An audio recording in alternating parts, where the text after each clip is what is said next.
ओम शांति। आज का रात्रि क्लास है 30 मार्च 1968। बनारस में सर्विस में मदद चाहिए। इस समय वहाँ की सर्विस वृद्धि को पाई हुई है। तो बात कहते हैं जहाँ सर्विस देखो तो आजू बाजू जो भी लोग हैं उनको सर्विस में मदद करनी चाहिए। वहाँ सर्विस अच्छी होती है। बाबा का सदैव ख्याल रहता था। वहाँ से ही विद्वान आदि पढ़ कर के निकलते हैं। कलकत्ते वालों को भी लिखा है शांति निकेतन बहुत अच्छा है। उस तरफ कोई म्यूजियम खुल जाए, तुम्हारा नाम अभी अच्छा होता है।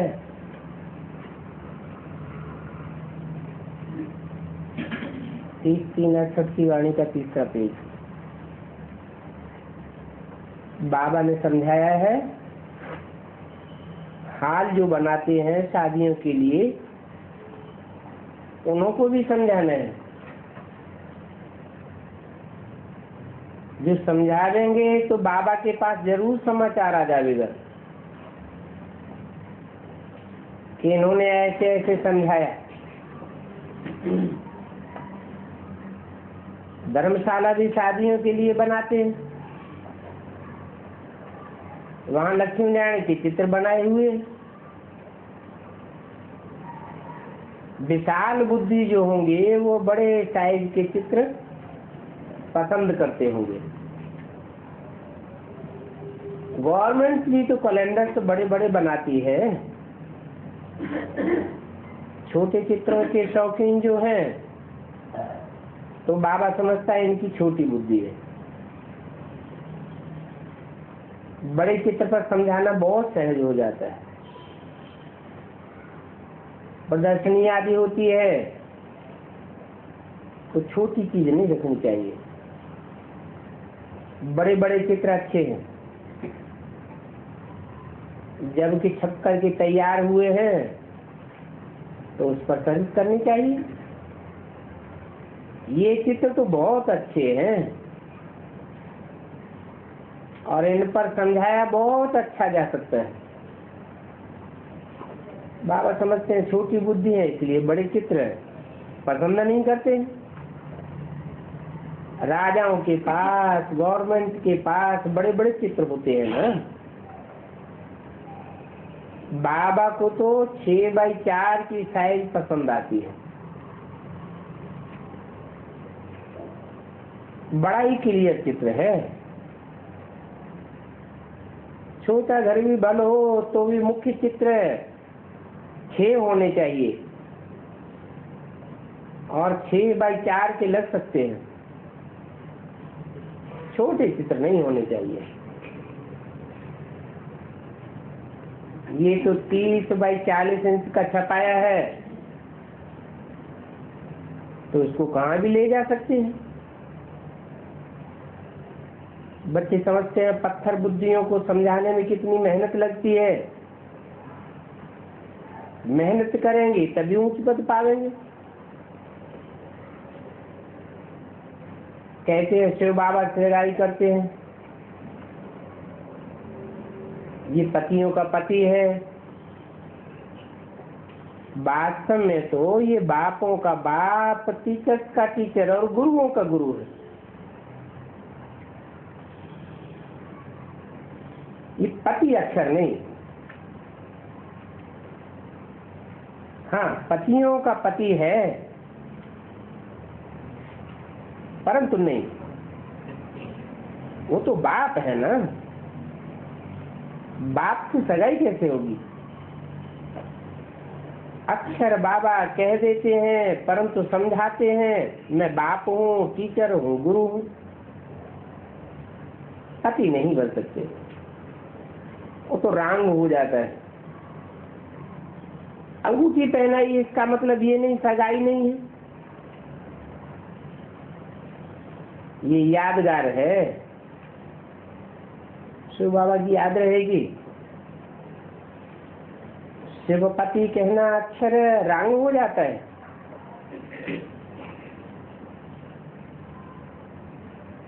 क्यों रंग हो जाता है?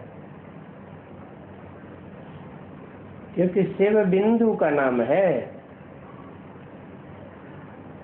और बिंदु तो निराकार है। ये लिंग तो यादगार है निराकारी शिव की। ऐसे ऐसे अक्षर कहे नहीं जाते हैं। तो बाप को पति नहीं कहा जाता, गॉड फादर ही कहते हैं। गॉड हस्बैंड तो नहीं कहेंगे। तो ऐसे ऐसे अक्षर विचार करके बोलना चाहिए, कोई भी उल्टा अक्षर न निकले। भगवान क्या सिखलाते हैं, ऐसी ऐसी बातों को थोड़ा करेक्ट करो। मुख्य है ही 3 संबंध, बाप, टीचर और गुरु, और वो भी आत्माओं का बाप है।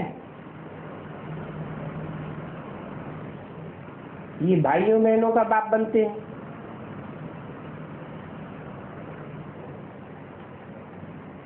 एडॉप्टेड बच्चे हो तो बच्चे बच्चे ही कहेंगे, तो इनके लिए मत समझो। और डायरेक्शन भी वह देते हैं,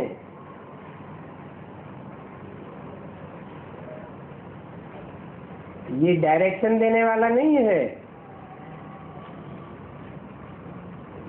ये ज्ञान बड़ा ही अटपटा है, इसमें खिचपिटी भी बहुत होती है। पतित आदमी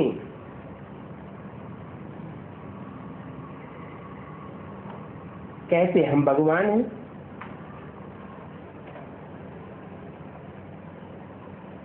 परंतु इन पतित बुद्धियों का कुछ भी ख्याल नहीं चलता है। तुम जब देखते हो अच्छा सर्विस पर बुलावा होता है तो जाना चाहिए।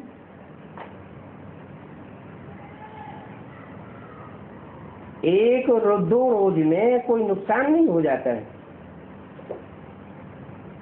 दिल्ली से एक लिखत आई थी, उन्होंने लेटर अच्छा लिखा हुआ है,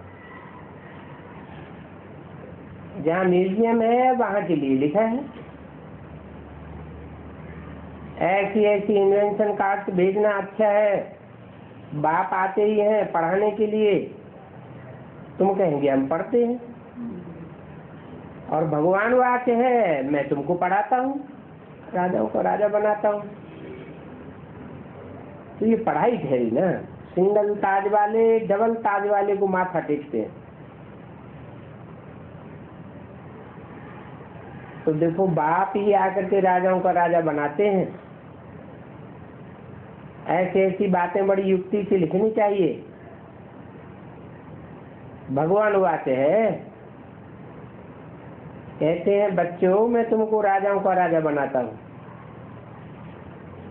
ये भी टॉपिक है। राजाओं के राजा देवी देवता ही ठहरे। ऐसे ऐसे विचार सागर मंथन कर तुम्हारा अमृत बेला होगा। उस समय टाइम बहुत शुद्ध होता है,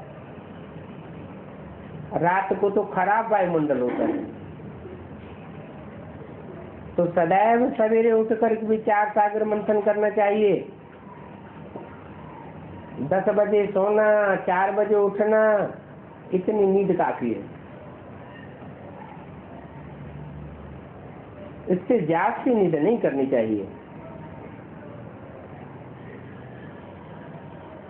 खास करके भाषण करने वालों को तो जरूर विचार सागर मंथन करना चाहिए। मंथन करके फिर लिखना चाहिए, फिर उसे देखना भी चाहिए। अभ्यास बढ़ता जाता है तो फिर वो पक्का हो जाता है। बच्चों को सर्विस को बहुत ख्याल आना चाहिए।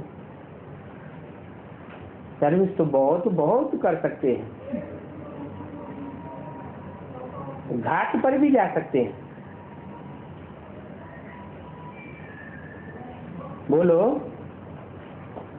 पानी से पाप नाश होते हैं क्या? पानी से शरीर साफ होगा, आत्मा कैसे साफ होगी? आत्मा निर्लेप तो नहीं हो सकती। सुख दुख आत्मा को ही सहन करना पड़ता है। पाप पुण्य का लेप छेप तो आत्मा को ही लगेगा। ये बातें समझाने की फुर्सत होनी चाहिए। मंदिरों में भी जा सकते हैं, पंडे के घर में जाकर के रहेंगे तो उतना खर्चा नहीं लगता है, धर्मशालाएं भी बहुत है। अच्छा, मीठी मीठी सिकिल दे, रूहानी बच्चों प्रति रूहानी, बाप व दादा का याद कर, गुड मॉर्निंग। रूहानी बच्चों को रूहानी बाप का नमस्ते। परंतु ये नमस्ते किसने की? गुड नाइट किसने की?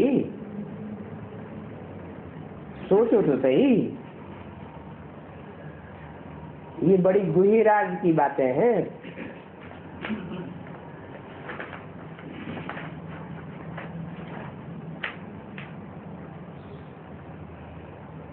आज का प्रातः क्लास है 29 मार्च 68। अपन को आत्मा समझ परमपिता परमात्मा के साथ योग लगाने से कहेंगे योगी। वो ही सच्चा योगी है, क्योंकि बाप तो सत्य है ना। सत्य अविनाशी होता है।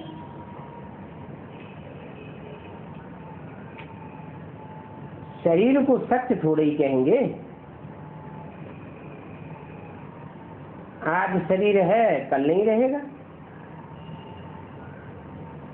तो तुम्हारा बुद्धि योग सदैव सत्य के साथ रहना चाहिए। और वो सच्चा बाप जो कुछ समझाते हैं सत्य ही समझाते हैं। योगी और उनके मुकाबले भोगी। योगी भी अनेक प्रकार के होते हैं, भोगी भी अनेक प्रकार के होते हैं। परंतु तुम्हारा योग तो एक ही प्रकार का है।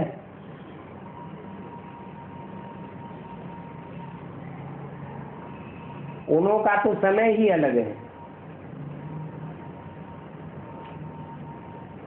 तुम्हारा संगम युग समय है, तुम्हारा समय अलग है। तुम पुरुषोत्तम संगम युग के हो, तुम्हारा योग ही पुरुषोत्तम संगम युग योग है। और तो किसी को भी संगम युग का पता ही नहीं है।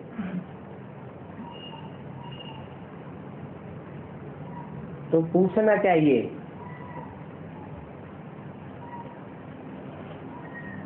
कि पावन योगी हो या पतित भोगी हो।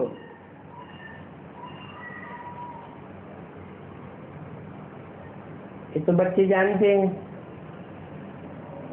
और बाप तो सभी को बच्चे बच्चे ही कहते रहते हैं, क्योंकि समझते हैं हम सभी बेहद के आत्माओं का बाप हूं। और ये सारी समझ की बातें हैं। तुम भी समझते हो हम सभी आत्माएं भाई भाई हैं, वो हमारा बाप है।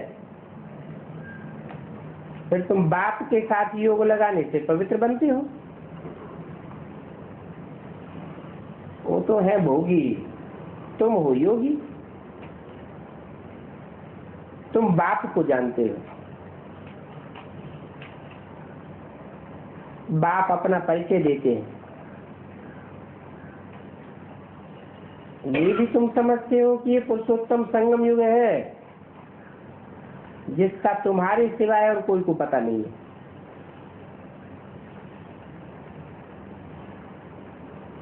इसका नाम है पुरुषोत्तम संगम युग। इसलिए पुरुषोत्तम अक्षर कभी भी भूलना नहीं चाहिए। पुरुषोत्तम बनने का ये पुरुषोत्तम युग है। और पुरुषोत्तम कहा जाता है ऊंच से ऊंच पवित्र मनुष्य को।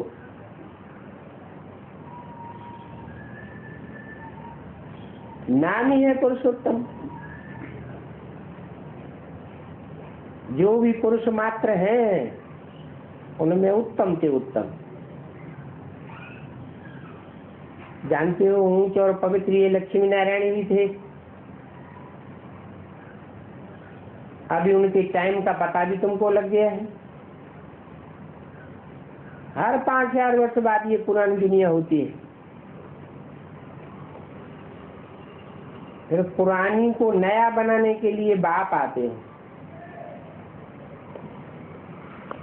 अभी हम संगम युगी ब्राह्मण कुल के हैं। इस ब्राह्मण कुल में ऊंचे से ऊंचे है ब्रह्मा। ब्रह्मा को शरीरधारी दिखाते हैं और शिव बाबा तो अशरीरी है।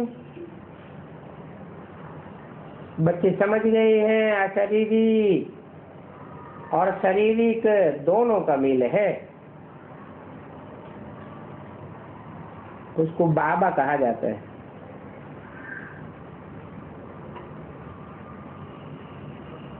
ये वंडरफुल रथ है और शास्त्रों में इनका गायन भी है। यादगार मंदिर भी बनाते हैं। कोई किस रीति कोई किस रीति रथ को श्रृंगारते हैं। ये भी बाप ने बताया है बहुत जन्मों के अंत के भी अंत में प्रवेश करता हूँ। बहुत में बहुत जन्म कितने होते हैं? 84। तो 84 जन्मों के अंत और उसके भी अंत में अर्थात 84 जन्म में 84वें जन्म में प्रवेश करता हूँ और उसका भी अंतिम जन्म होता है। अंतिम टाइम होता है 100 साल। जो ब्रह्मा के 100 साल गाए हुए हैं।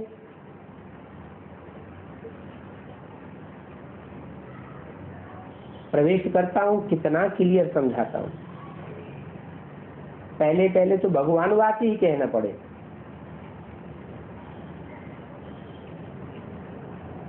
तो भगवान वाक्य में बहुत जन्मों के अंत के भी अंत में आता हूँ। और ये बात तो तुम बच्चों नहीं समझिए और कोई कब समझा ही नहीं सकते हैं कि बहुत जन्मों के अंत के भी अंत का टाइम कौन सा होता है। तुम बच्चे भी कब कब भूल जाते हो। तो पुरुषोत्तम संगम युग ये अक्षर बहुत जरूरी है।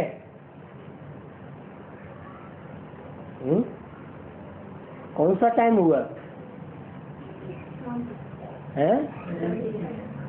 76 से पता चलता है कि जो भी पुरुष मात्र हैं उनमें उत्तम से उत्तम पाठधारी कौन है। ये भी लिटरेचर आदि में लिखना भूल जाते हैं। पुरुषोत्तम अक्षर लिखने से समझेंगे कि ये पुरुषोत्तम संगम युग ही कल्याणकारी युग है।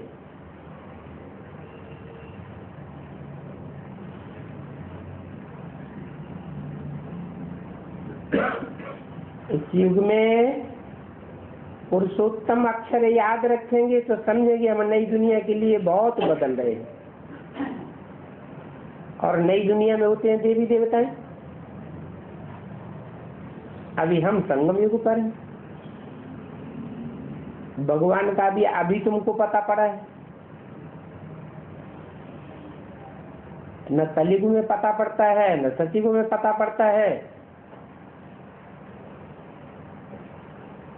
तो संगम युग को कब भूलो मत।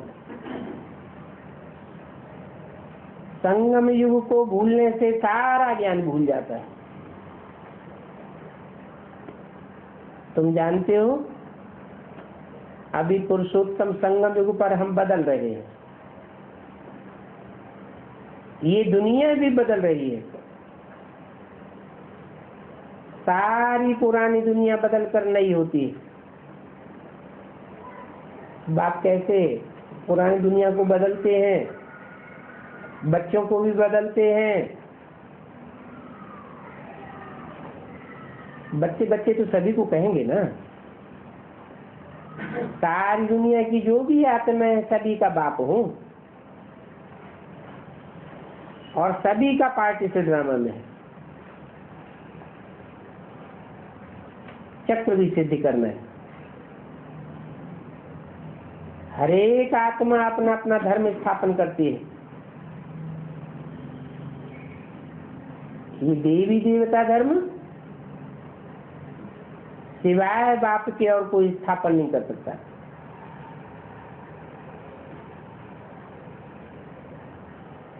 ये देवता धर्म कोई ब्रह्मा स्थापन नहीं करते हैं, ब्रह्मा द्वारा स्थापना होती है।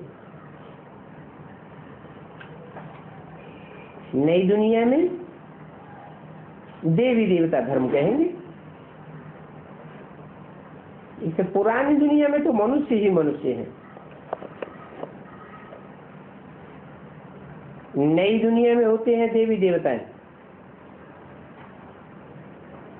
देवताएं पवित्र रहते हैं। वहां रावण राज्य नहीं होता है। बाप आकर के तुम बच्चों को रावण राज्य पर जीत पहनाते हैं।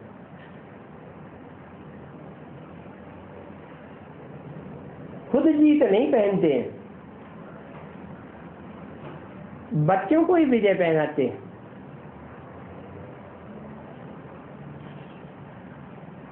रावण पर विजय पहनने से राम राज्य हो जाता है। राम राज्य नई दुनिया को, रावण राज्य पुरानी दुनिया को कहा जाता है। पुरानी दुनिया और नई दुनिया को तुम बच्चे जानते हो।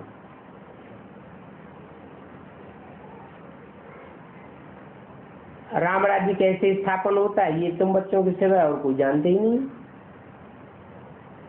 रचयिता बाप बैठ बच्चों को रचना का राज समझाते हैं।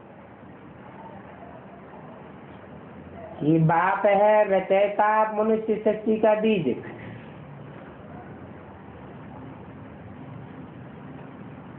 और बीज को ही कहा जाता है वृक्षपति।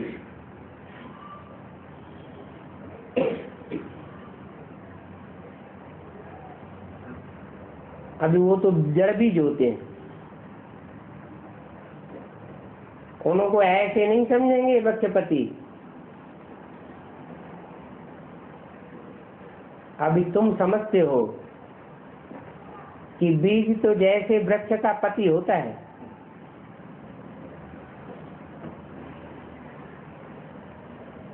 बीज से ही सारा झाड़ निकलता है। वो तो होते हैं जड़ झाड़, जड़ बीज, और ये तो फिर है चैतन्य बीज। और चैतन्य मनुष्य शक्ति का झाड़ है। इस बीज को कहते हैं सत्य चित्त आनंद स्वरूप। मनुष्य शक्ति का बीज रूप ये चैतन्य है, उनकी महिमा की जाती है। चैतन्य है इसलिए उनमें सारा ज्ञान है। जड़ बीज में कोई ज्ञान थोड़ा ही होता है। ये मनुष्य सृष्टि रूपी झाड़ बड़ा है। ये सारे विश्व का कितना बड़ा झाड़ है, और कितनी बड़ी विश्व है।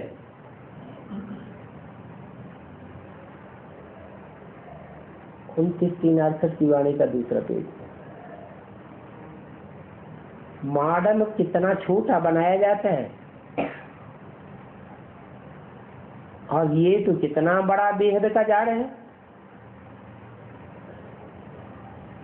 मनुष्य सृष्टि का झाड़ है सबसे बड़ा। इसमें ऊंच से ऊंच है बाप, नॉलेजफुल है, क्योंकि चैतन्य है।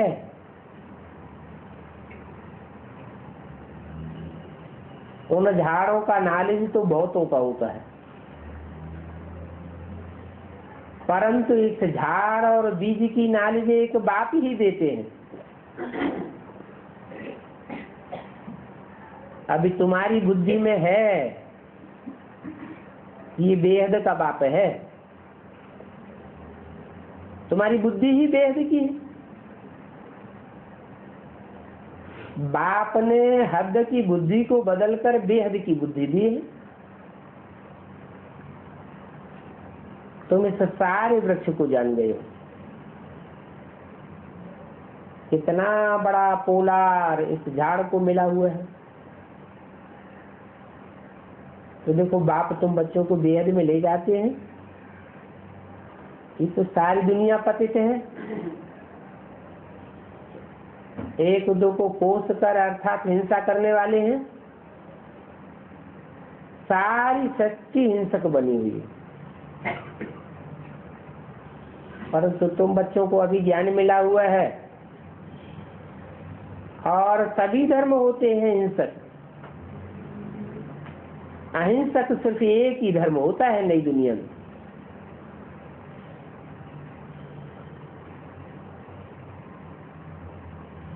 क्यों? महात्मा बुद्ध का धर्म अहिंसक नहीं कहेंगे। आप अलग कम हो जाए। जैन धर्म वाले भी कहते हैं अहिंसा परमो धर्म, परंतु वो सब देह के धर्म है, और देह तो विनाशी है। तो जो है ही विनाशी, उनसे अविनाशी कैसे होगा? देवी देवता सनातन धर्म 5000 वर्ष पुराना है, और ऑलराउंड पार्ट बजाता है। दूसरा कोई भी धर्म ऑलराउंड पार्ट ही नहीं बजाता।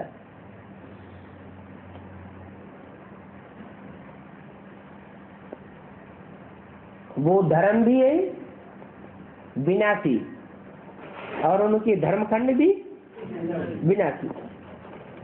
ये धर्म ही अविनाशी है, और इसका धर्मखंड भी अविनाशी है।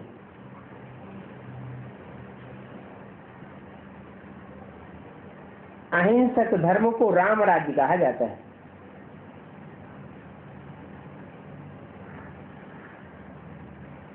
पहले नया झाड़ बहुत छोटा होता है, और उसमें एक ही धर्म होता है। पहले थुर में एक धर्म है, फिर फाउंटेन 3 ट्यूब्स निकलती है एक जैसी।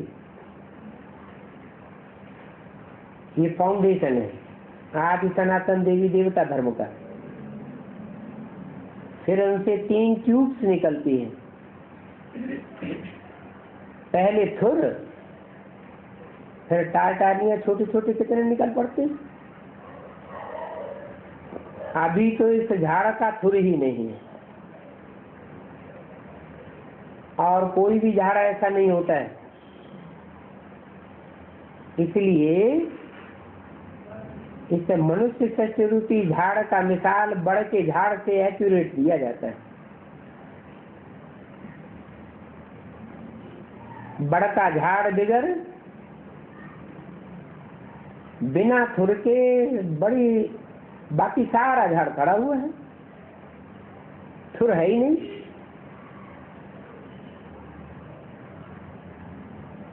और ये झाड़ सूखता भी नहीं है, सारा झाड़ हरा भरा रहता है। ये भी देखो कितना बड़ा झाड़ है। बाकी देवी देवता सनातन धर्म का फाउंडेशन नहीं है,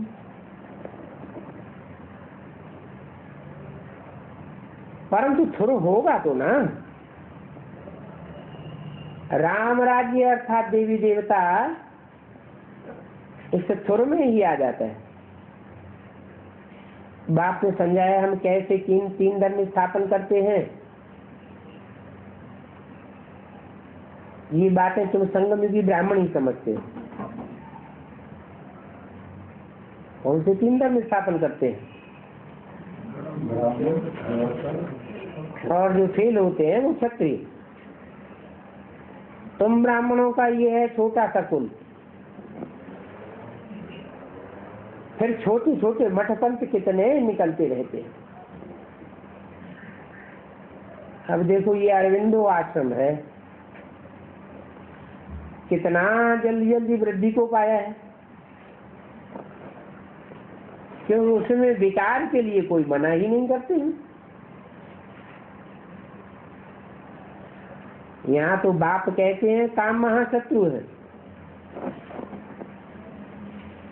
उन पर जीत पानी है। ऐसी बात और कोई तो कह ही नहीं सकता। कोई धर्म में कोई धर्म पिता ने ऐसे नहीं कहा, नहीं तो उनके पास हंगामा हो जावे।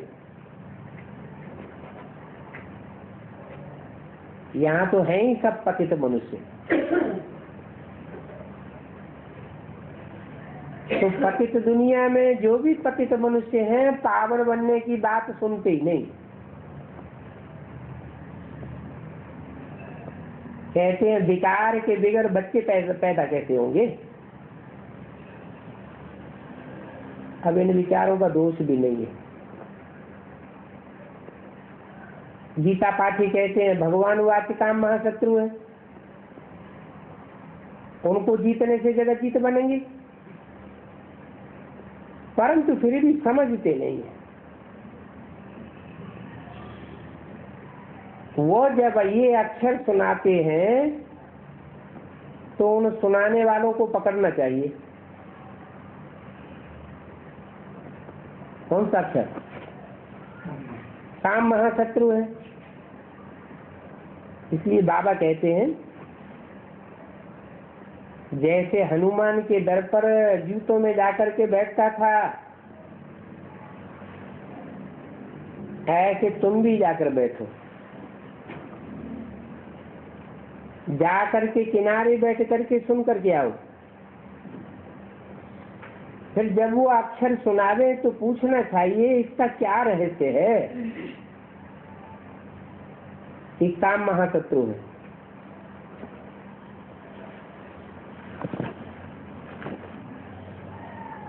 ये दुनिया तो काम के बगैर चलती नहीं। अगर काम महाशत्रु हो जाएगा तो दुनिया फिर कैसे चलेगी? सो तो बताओ।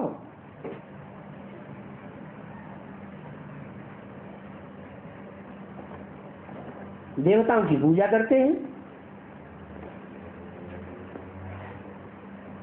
तो देवता बनने के लिए इन विकारों को छोड़ना पड़े ना। और ये बात भी तुम ही कह सकते हो। जो खुद पवित्र नहीं रहते वो दूसरों को सुना भी नहीं सकते। सुनावेंगे तो असर भी नहीं पड़ेगा। तुम जानते हो अभी राम राज्य की स्थापना हो रही है तो महावीर तुम हो। इसमें डरने की बात नहीं है। कोई भी पत्थर नहीं मारेंगे। बहुत ही प्यार से पूछना चाहिए, स्वामी जी आपने अभी सुनाया काम महाशत्रु है, इन पर जीत पाने से जगत जीत विश्व का मालिक बनेंगे। गाते भी हैं काम जीते जगत जीत।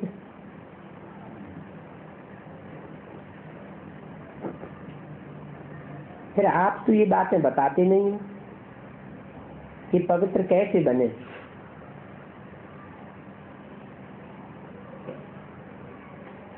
अभी तुम बच्चे तो पवित्रता में रहने वाले महावीर हो। जो महावीर हैं वो ही विजय माला में विजय पिरो जाते हैं। बाकी ये लोग जो जो सुनाते हैं और रंग बातें बताते हैं। ऐसी रंग बातें सुनने से मनुष्यों के कान हिरे हुए हैं। अभी तुमको तो ये रंग बातें सुनने पसंद ही नहीं आती है। राइटियस बातें तुम्हारे कानों को अच्छी लगती है। तो बाप कहते हैं हियर नो इविल। मनुष्यों को सुजाग जरूर करना है कि भगवान ही कहते हैं पवित्र बनो। वो भगवान एवर प्योर है। सतयुग में देवताएं पवित्र थे,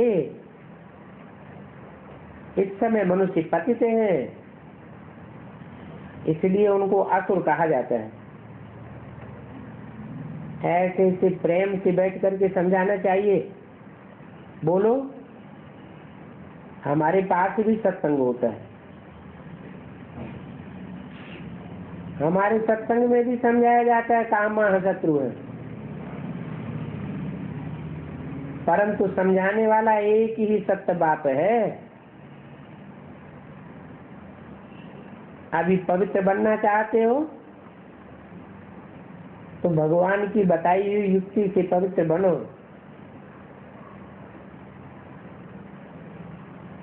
महावीर के लिए दिखाया जाता है कि रावण भी उनको हिला ही नहीं सका,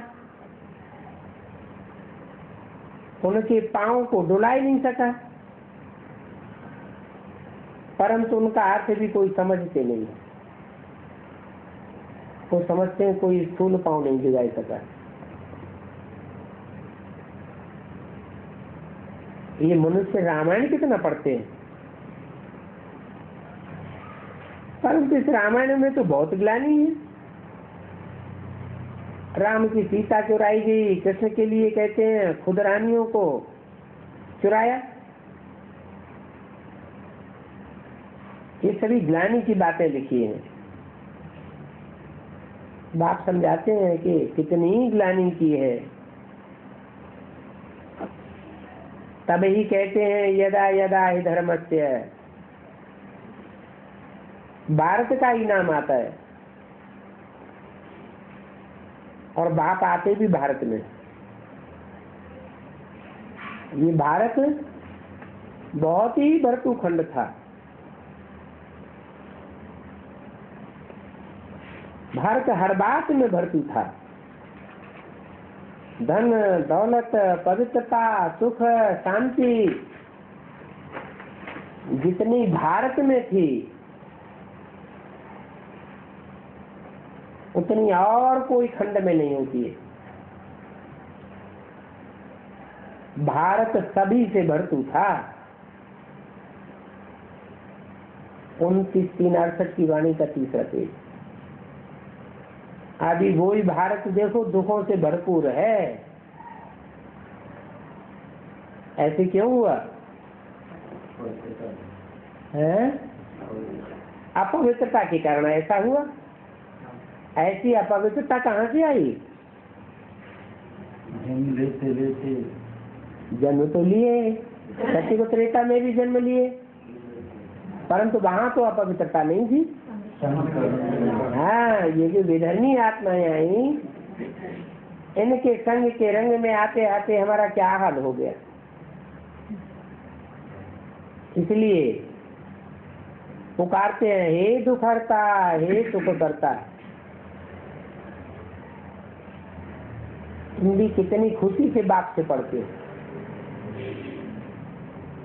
ऐसा कौन होगा जो बेहद के बाप से सुख का वर्षा न लेता हो।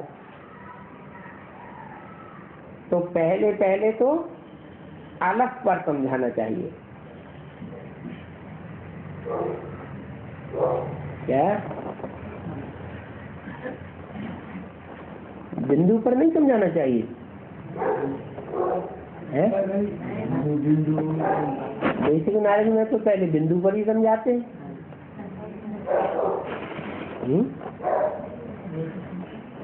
हम आत्मा ज्योति बिंदु, हमारा बाप परम पिता परमात्मा ज्योति बिंदु।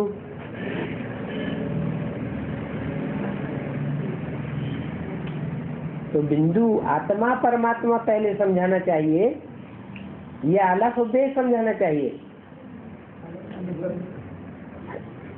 अलग नहीं समझने से कुछ भी रहस्य बुद्धि में नहीं आएगा।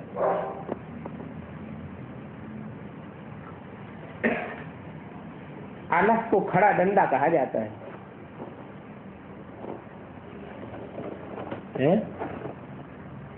उर्दू में पहला अक्षर अलग, खड़े डंडे को अलग कहा जाता है।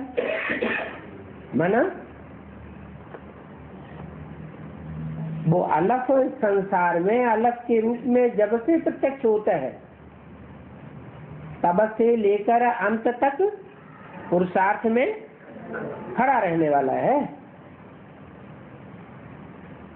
उस अलग को न समझने से कुछ भी रहस्य बुद्धि में नहीं आएगा। वेद का बाप जो बेहद का वर्षा देते हैं, क्या कौन सा बाप है? तो बेहद का, लेकिन वर्षा भी बेहद का देने वाला है। अखंड सुख शांति का वर्षा देने वाला है।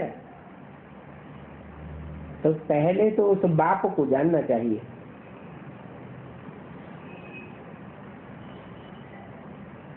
ऐसे बाप का जब निश्चय बैठे तब ही आगे बढ़ना चाहिए, है ना?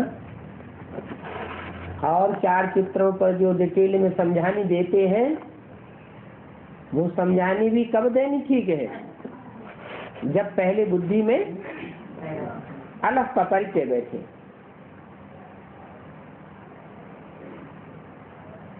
बच्चों को बाप से कुछ भी प्रश्न पूछने की दरकार तो नहीं है।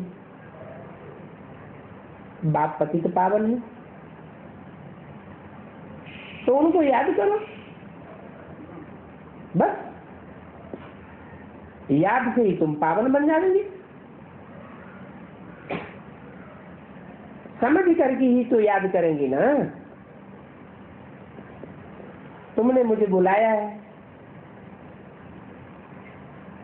इसलिए मैं आया हूं। जीवन मुक्ति भी सेकंड की बात है, फिर भी याद की यात्रा समय ले लेती है। मुख्य बात यह है बाप की याद, और इस याद की यात्रा में ही विघ्न पड़ते हैं। अगर विघ्न न पड़े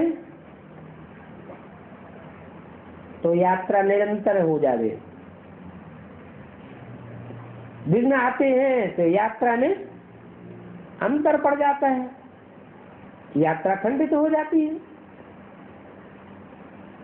आधा कल्प देही अभिमानी और आधा कल्प देह अभिमानी रहते हो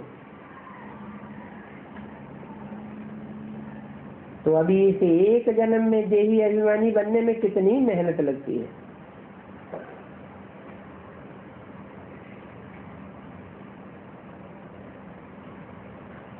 इसके लिए तो सहज है। तुम बुलाते हो बाप दादा,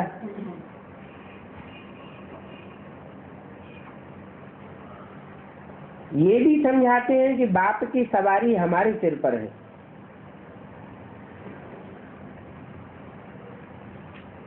तो भी इनको सदैव याद नहीं रहता है,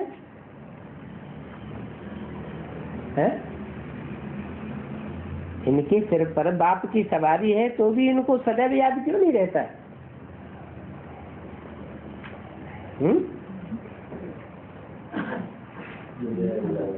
समझता भी हूँ, मैं उनका रथ हूँ। शिव बाबा इस रथ पर विराजमान है।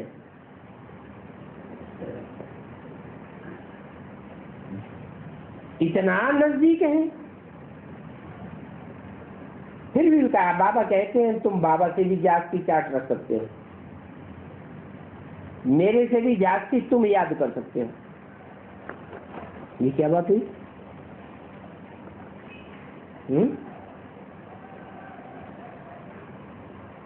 इनको जागती क्यों नहीं याद पड़ता?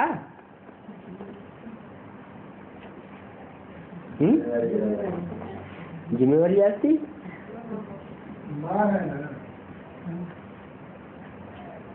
ये खुद कहते हैं मेरे सिर पर तो विराजमान ही है, इकट्ठे हैं, तो भी ये आ जाता है। समझाने वाला तो मैं ही हूं,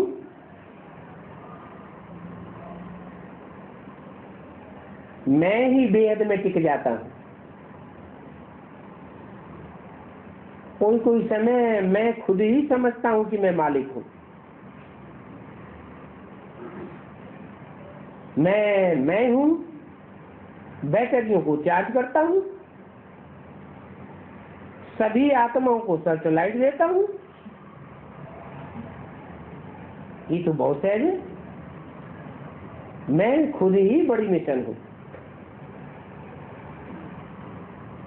अब है तो बाबा, परंतु मैं अपन को समझ लेता हूं। मैं सभी आत्माओं को सर्च लाइट देता हूं, सबको रेजिस देता हूं। सभी आत्माओं को सर्च लाइट का बल देना है, तो फिर मैं अपन को ऐसा समझ लेता हूं।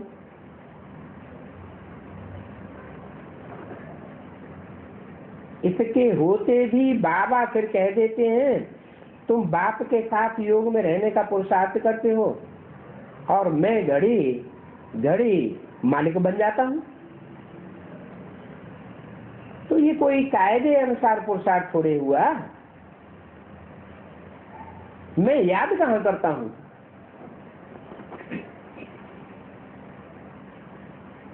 सर्च लग देता हूं, सारी दुनिया की आत्मा को याद करता हूं। ये भी अच्छा है। बाकी यथार्थ रीति मैं अपन को आत्मा समझ बाप को याद नहीं करता हूं। घड़ी घड़ी वह बन जाता हूं। क्या बन जाता हूं? शिवोहम। घड़ी घड़ी वह बन जाता हूं, परंतु ये एक्यूरेट राइट तो नहीं है। तुम सभी कुछ भूल कर एक बाप को याद करते हो, मैं सब कुछ भूल कर एक बाप को याद नहीं कर पाता हूं।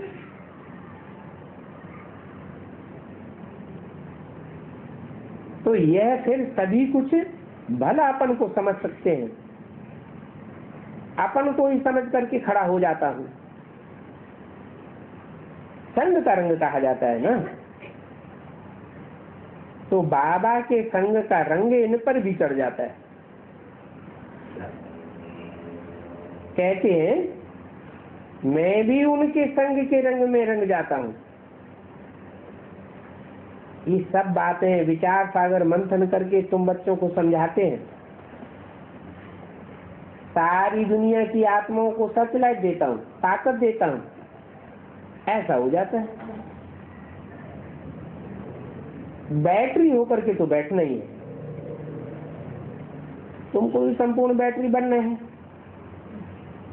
तभी बाबा ने उस दिन भी कहा था, मैं भी जैसे बाप बन जाता हूँ। बाबा को ऐसा समझने से भी खुशी होती है। बैटरी हूँ, काम करता हूँ,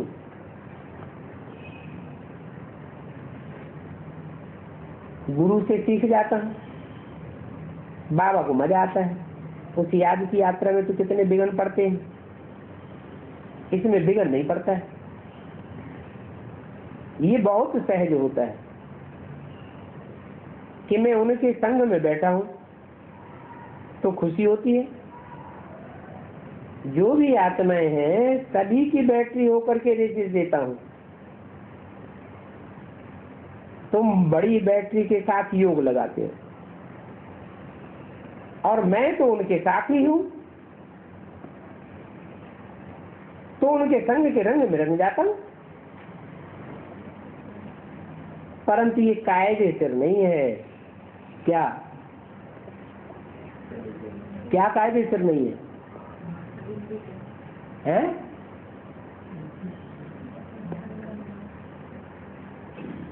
संग का रंग बिंदी आत्मा का बिंदी के साथ लगता है कि जब बिंदी साकार में आती है तब संग का रंग लगता है। जब तक बिंदु बाप साकार में ना आवे तब तक संग का रंग भी कैसे लगा दे। तो बोला ये हमारी याद कायदे सिर नहीं है, तो ये भी समझ लिया। बाप कहते हैं सिर्फ मुझे याद करो, सिर्फ मुझे याद करो, मैं फिर बैटरी बन जाता हूं। फिर भी दुनिया को तो भूल जाता हूं ना।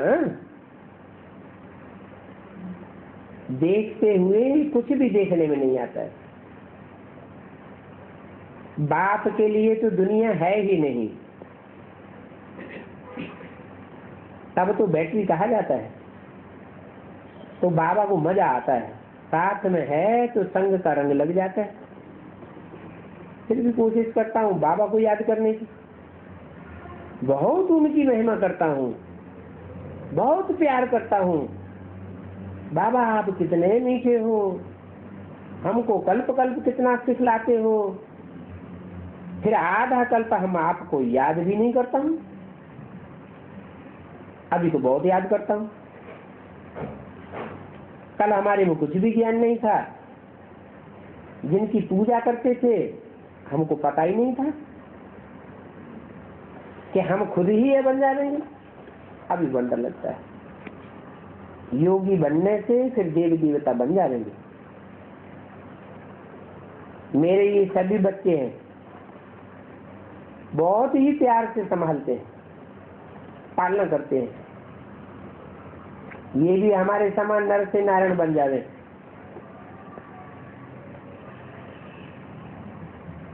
यहाँ आए ही इसलिए है। कितना समझाता हूँ बाप को याद करो, दैवी गुण धारण करो, खान पान की संभाल रखो, परंतु करते ही नहीं है।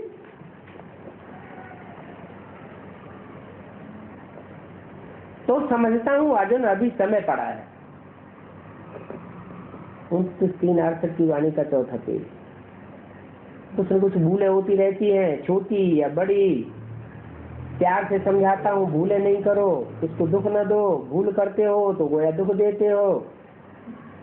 बाप तो को कभी दुख नहीं देते हैं, वो तो सिर्फ डायरेक्शन ही देते हैं, माँ में कम याद करो तो तुम्हारे विकल्प विनाश हो जाएंगे, बहुत मीठा बन जाएंगे।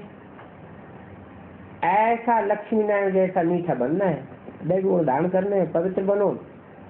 अपवित्र को आने का यहाँ हुक्म ही नहीं है, परंतु कब कब आने देते हैं, वो भी अभी। क्या अपवित्र को यहाँ आने का अलाउ कब तक करते हैं? अभी अलाउ करते हैं जब इस तरफ बहुत भारी हो जाएगा।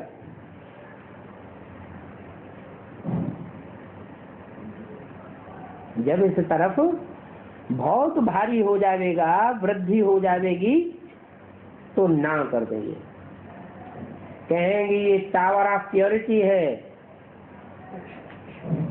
टावर ऑफ साइलेंस है, ये ऊंच से ऊंच है,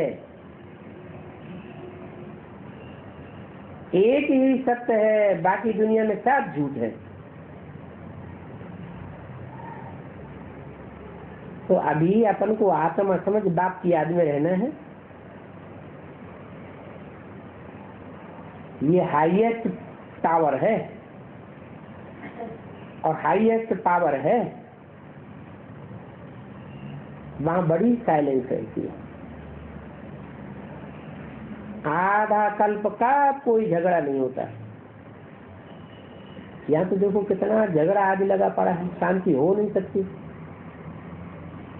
शांति का धाम है ही मूल वतन। फिर शरीर धारण करके विश्व में पार्ट बजाने आते हैं, तो वहां भी शांति रहती है। आत्मा का स्वधर्म है ही शांति। अशांति ये रावण कराता है। तुम शांति की शिक्षा पाते रहते हो, कोई गुस्से में आते हैं तो अशांति कर देते हैं।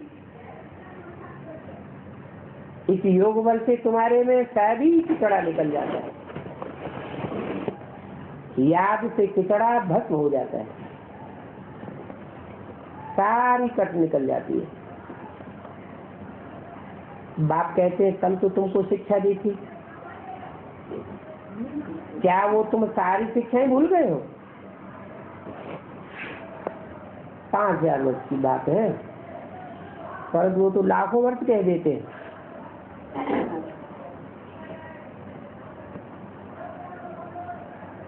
99% झूठ ही झूठ है, इसलिए कहा जाता है झूठी माया, झूठी काया, झूठा सब संसार। नई दुनिया में तो झूठ का नाम निशान नहीं होता है। अभी तुमको झूठ और सत्य का फर्क का पता चल गया।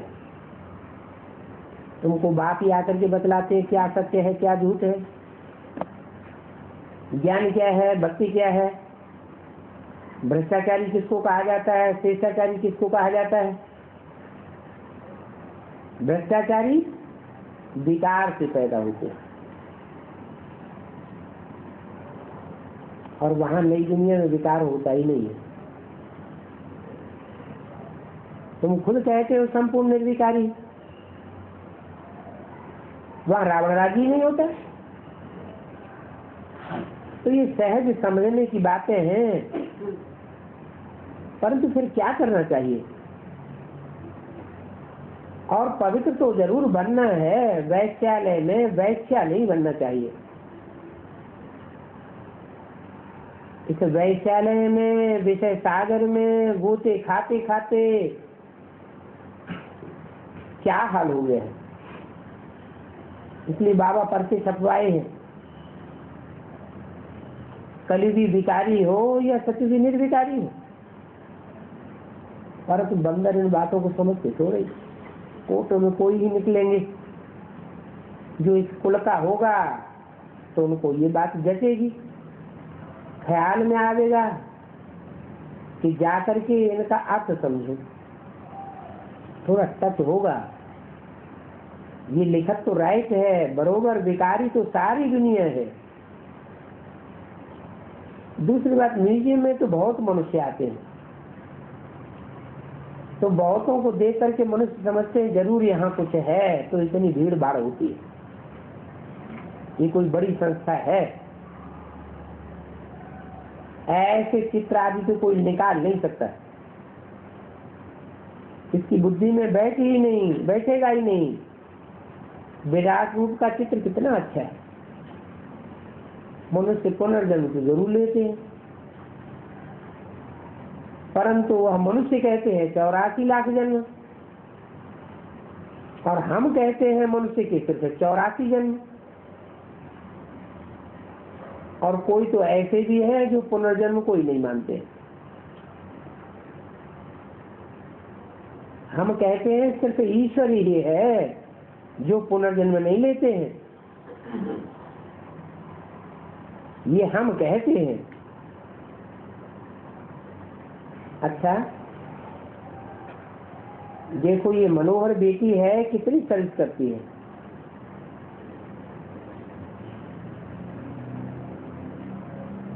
सर्विस के लिए जैसे हैरान रहती है,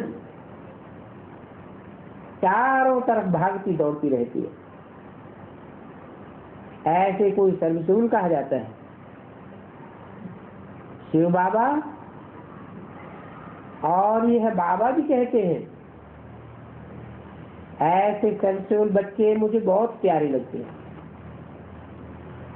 जो सर्विस नहीं करते हैं तो जरूर जिस सर्विस में ही समय गंवाते होंगे। सर्विस का बड़ा शौक होना चाहिए, इसका कल्याण करने के लिए रास्ता बताना चाहिए। बाबा जानते हैं इनको सर्विस तो बगैर सुख नहीं मिलेगा। बाप का अंदर का प्यार रहता है, अंदर के प्यार की और बाहर के प्यार की बाबा के पास बहुत युक्ति है। अच्छी सर्विस करने वाले पर आत्मा कुर्बान जाती है। प्रदर्शनी में तुम कितना समझाते हो, बड़े बड़े ऑफिसर्स आते हैं, उस समय कहेंगे ये बहुत अच्छा नॉलेज है, ये नॉलेज तो सभी को मिलना चाहिए, परंतु खुद नहीं लेंगे। फिर भी हर्जा नहीं है, जब भीड़ पड़ेगी इत्तेफाक होगा तो उनको भी याद आएगा।